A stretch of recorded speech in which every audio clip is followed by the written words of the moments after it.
तो बुलेटिन की शुरुआत करते हैं। 4 चरणों का चुनाव प्रचार समाप्त होने के बाद अब अंतिम 3 चरणों के चुनाव प्रचार की सरगर्मियां भी बढ़ रही हैं। आपको बताते चले कि बीजेपी की तरफ से सबसे बड़े चेहरे और प्रधानमंत्री पद के प्रत्याशी नरेंद्र मोदी महाराष्ट्र दौरे पर हैं। महाराष्ट्र में पीएम नरेंद्र मोदी ने तीन अलग वो कार्यक्रमों में शिरकत उनके द्वारा की गई। वहीं आपको यह भी बताते चले कि प्रधानमंत्री नरेंद्र मोदी ने महाराष्ट्र के डिंडोरी और कल्याण में जनसभाओं को संबोधित भी किया। आपको यह भी बता दें कि कल्याण जनसभा के बाद पीएम मुंबई उत्तर पूर्व लोकसभा सीट पर प्रचार के लिए रोड शो भी करेंगे। रोड शो का समय शाम लगभग 6:45 का तय किया गया है।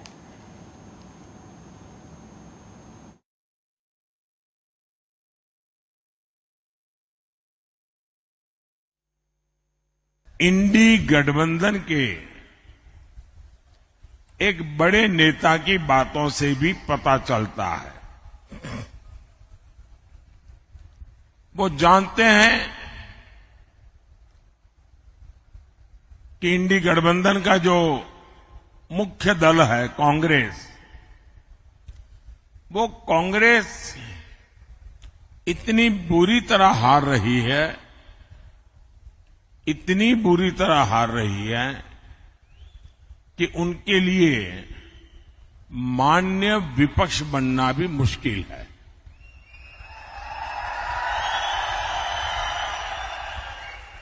और इसलिए यहां के जो नेता है इंडी अलायंस के,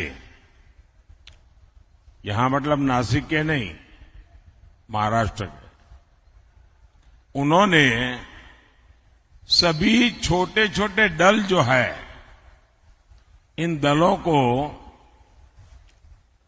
ये सुझाव दिया है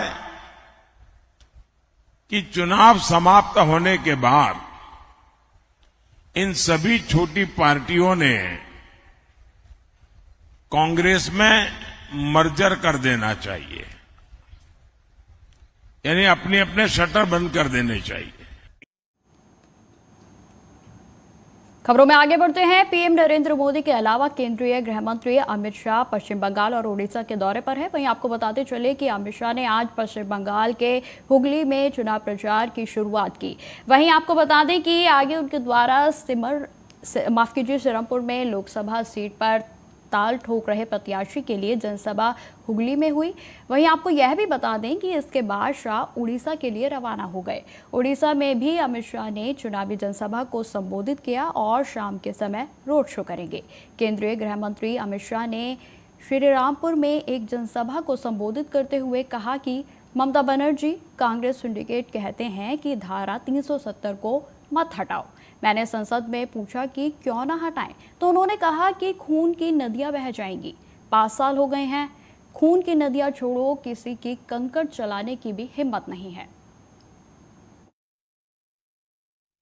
ममता दीदी कहती है, कांग्रेस कहती है, सिंडिकेट कहती है धारा 370 न हटाई। मैंने पूछा पार्लियामेंट में क्यों न हटाए, तो उन्होंने कहा खून की नदियां बह जाएगी।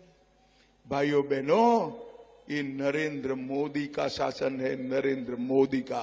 5 साल हो गए, खून की नदियां छोड़ो, किसी की कंकर चलाने की हिम्मत नहीं है। कंकर चलाने नरेंद्र मोदी जी ने धारा 370 हटाकर पूरे कश्मीर को हमेशा के लिए भारत के साथ जोड़ दिया।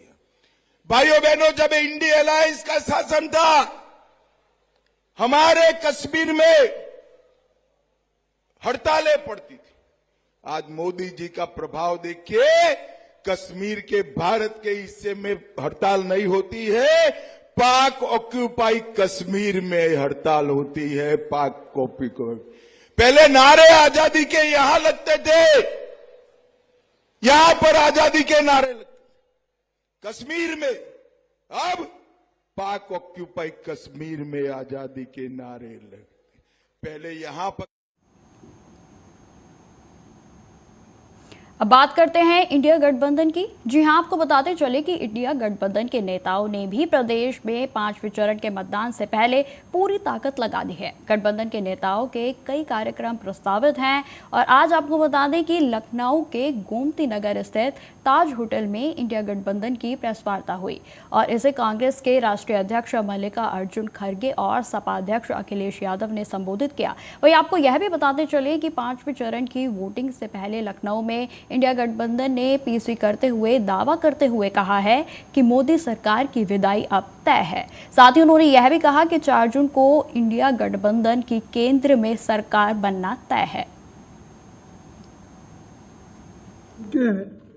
आप तुलना कीजिए, क्या उन्होंने बोला क्या नहीं? मटन, बीफ, चिकन, मछली और मंगलसूत्र, ये सारी चीजें शारीरिक शब्द मेरे हैं या उनके हैं? आप तो खैर सभी पत्रकार हैं और सभी लोग को जानते हैं, तो मैं बोलता हूँ ऐसी चीजें छोड़ो, तुम्हारे डेवलपमेंट की बात करो। तुम क्या अचीव किए इस 10 साल में, आपकी कामयाबी क्या है जनता को बताओ, वो बताकर वोट लो। अब हम बता रहे हैं भाई, हमने हमारे वक्त मनरेगा किए, आरटीई किए, आरटीए किए, ये सारी फूड सिक्योरिटी एक्ट किए, हेल्थ जो अपने ग्रामीण हेल्थ का हमने प्रोग्राम किया। ये इंडिया गठबंधन की रणनीति पीडीए और इस मौके पर आदरणीय मल्लिका खड़गे जी भी हैं। मैं यही अपील करूंगा कि बहुजन समाज के लोग जो बाबा साहब भीमराव अंबेडकर जी की आस्था रखते हैं, उनके रास्ते पर उनके बनाए हुए संविधान को बचाना चाहते हैं, अपना वोट खराब न करें। जो इंडिया गठबंधन है उसकी मदद करें, जिससे लोकतंत्र को और मजबूत।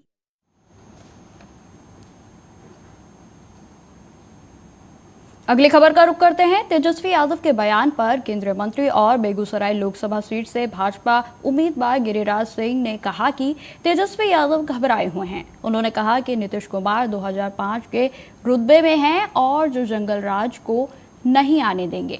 वहीं आपको बताते चले कि गिरिराज सिंह ने यह भी कहा कि तेजस्वी यादव डरे हुए हैं क्योंकि उनके साथ कोई वोट नहीं है।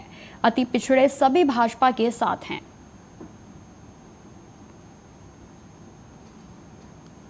नीतीश कुमार 2005 के रुतबा में है, जंगल राज को आने नहीं। एक सवाल यह है कि तेजस्वी यादव ने ये कहा है कि 2014 में नीतीश कुमार 2014 में आए तो 24 में चले जाएंगे। उनके कहने पर ही एनडीए को सत्ता से बाहर करने में लगे हैं। ये सवाल देखिए, तेजस्वी यादव डरे हुए हैं, उनके साथ कोई वोट नहीं है। इधर हमारे साथ हमारे नेता नरेंद्र मोदी, नीतीश कुमार हैं, सम्राट चौधरी हैं, कुशवाहा, कुर्मी, अति पिछड़े।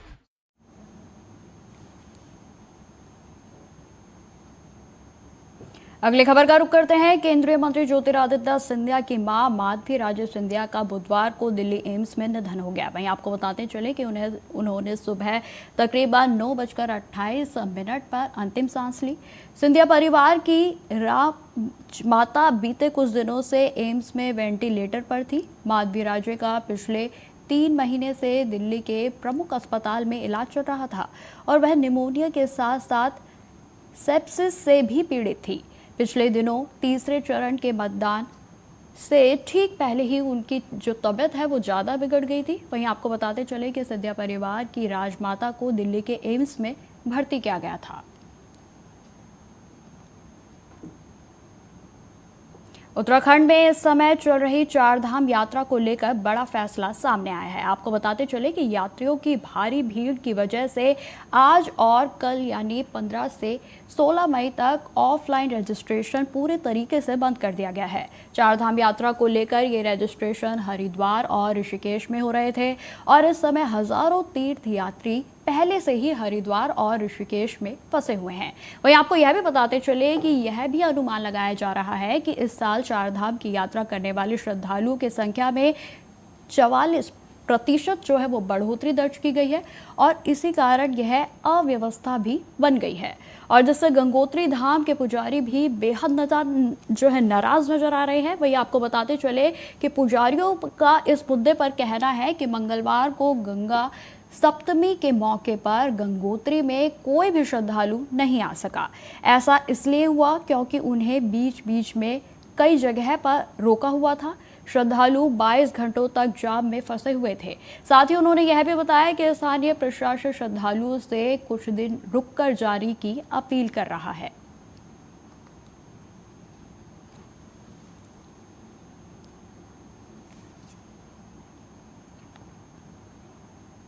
अगली खबर का रुख करते हैं। सुप्रीम कोर्ट ने बुधवार यानी आज आपको बताते चले कि यूएपीए के केस पे न्यूज क्लिक के एडिटर प्रदीप पुरकासियस की जो दिल्ली पुलिस के द्वारा गिरफ्तारी हुई थी उसे अवैध साबित कर दिया है। आपको बताते चले साथ ही कोर्ट ने प्रबीर को रिहा करने के भी आदेश दिए हैं। दरअसल दिल्ली पुलिस ने न्यूज क्लिक में चीनी फंडिंग से भारत विरोधी गतिविधियों के आरोप में पुरकासियस को गिरफ्तार किया था और इसके बाद से वे जेल में थे। वहीं आपको यह भी बताते चले कि दिल्ली पुलिस के द्वारा उनकी गिरफ्तारी और रिमांड को सुप्रीम कोर्ट में चुनौती दी गई थी।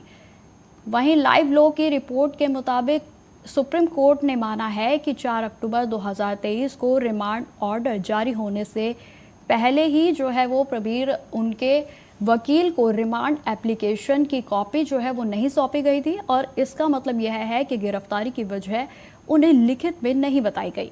सुप्रीम कोर्ट ने पुरकासियस को गिरफ्तारी और रिमांड को कानून की नज़र में अवैध बताया है और उन्हें रिहा करने के आदेश भी जारी कर दिए गए। हालांकि आपको बताते चले कि इस मामले पर कोर्ट ने अपने आदेश में कहा कि इस मामले में चार्जशीट जो है वो दायर हो चुकी है और ऐसे में उनकी रिहाई ट्रायल कोर्ट की संतुष्टि के अनुसार जमानत और बांड जो है वो प्रस्तुत करने पर निर्भर होगी।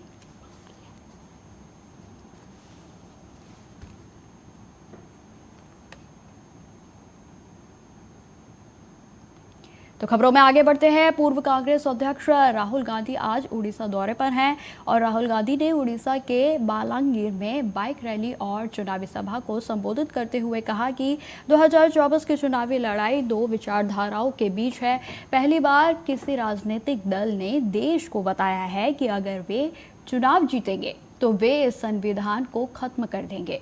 हिंदुस्तान के गरीबों, पिछड़ों, दलितों, आदिवासियों, अल्पसंख्यकों को भी जो भी उनके द्वारा संविधान के द्वारा जो अधिकार दिए गए हैं वो नष्ट कर दिए जाएंगे। वहीं आपको बताते चले कि साथ ही उन्होंने यह भी कहा कि मैं भाजपा से नेताओं से यह कहना चाहता हूं कि भाजपा या नरेंद्र मोदी तो दूर, दुनिया की कोई भी शक्ति इस संविधान को नहीं छू सकती। वहीं आपको यह भी बताते चले कि राज्य में राहुल जो है वो तीसरी बार रैली कर रहे हैं और इससे पहले 3 मई को उन्होंने वर्चुअल तरीके से रायगढ़ में रैली की थी और उससे पहले 28 अप्रैल को भी उनके द्वारा केंद्रपाड़ा में रैली की गई थी।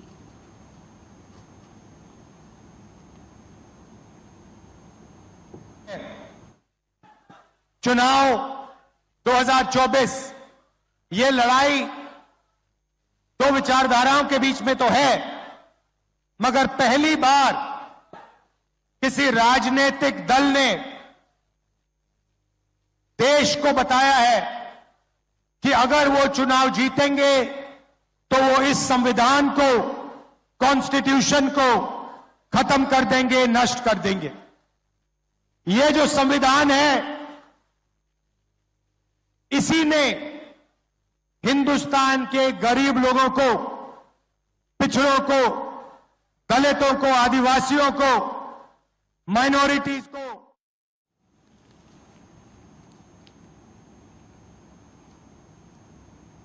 चलिए अगली खबर की तरफ रुख करते हैं। केंद्रीय गृह मंत्री अमित शाह ने श्रीरामपुर में जनसभा को संबोधित किया और जनसभा को संबोधित करते हुए उन्होंने कहा कि ममता बनर्जी कांग्रेस सिंडिकेट कहती है कि धारा 370 को मत हटाओ।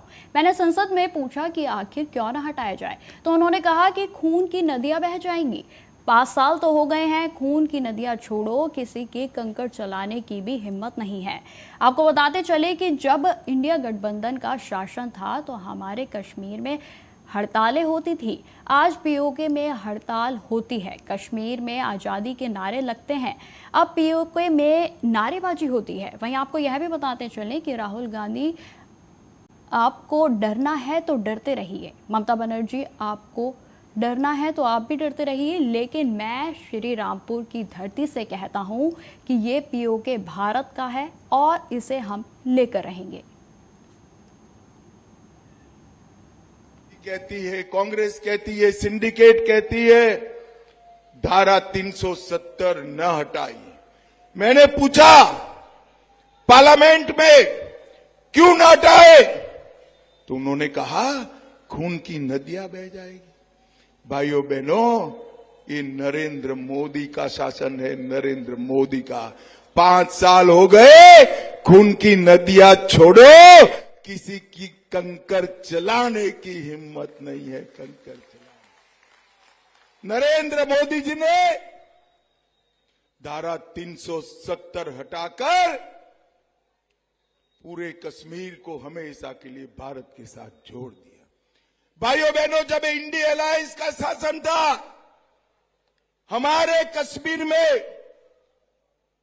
हड़तालें पड़ती थी। आज मोदी जी का प्रभाव देखिए, कश्मीर के भारत के हिस्से में हड़ताल नहीं होती है, पाक ऑक्यूपाई कश्मीर में हड़ताल होती है। पाक ऑक्यूपाई पहले नारे आजादी के यहां लगते थे, यहां पर आजादी के नारे लगते कश्मीर में, अब पाक ऑक्यूपाई कश्मीर में आजादी के नारे लगते। पहले यहां पत्थरबाजी होती थी, आज वहां पत्थरबाजी होती है। ममता दी। बिहार के पूर्व उप मुख्यमंत्री और राजद नेता तेजस्वी यादव ने बेरोजगारी को लेकर पीएम नरेंद्र मोदी पर निशाना साधते हुए कहा कि प्रधानमंत्री की गलत नीतियों के कारण आज 25 करोड़ नौजवान जो हैं वो गतायु हो चुके हैं। अर्थात उनका कहने का मतलब था कि वो बेरोजगार हो चुके हैं। वहीं आपको बताते चले कि तेजस्वी यादव ने आगे यह भी कहा कि उनके भविष्य के साथ खिलवाड़ किया जा रहा है। 25 करोड़ मामूली संख्या नहीं है। प्रधानमंत्री नरेंद्र मोदी ने खुद नीति बनाई थी। और वहीं आपको बताते चले कि 75 साल की उम्र के बाद भी लोग मार्गदर्शक मंडली में जाएंगे। तेजस्वी ने यह भी कहा कि 22 साल में पीएम नरेंद्र मोदी लोगों को रिटायर कर रहे हैं और 25 साल की उम्र में गतायु कर रहे हैं।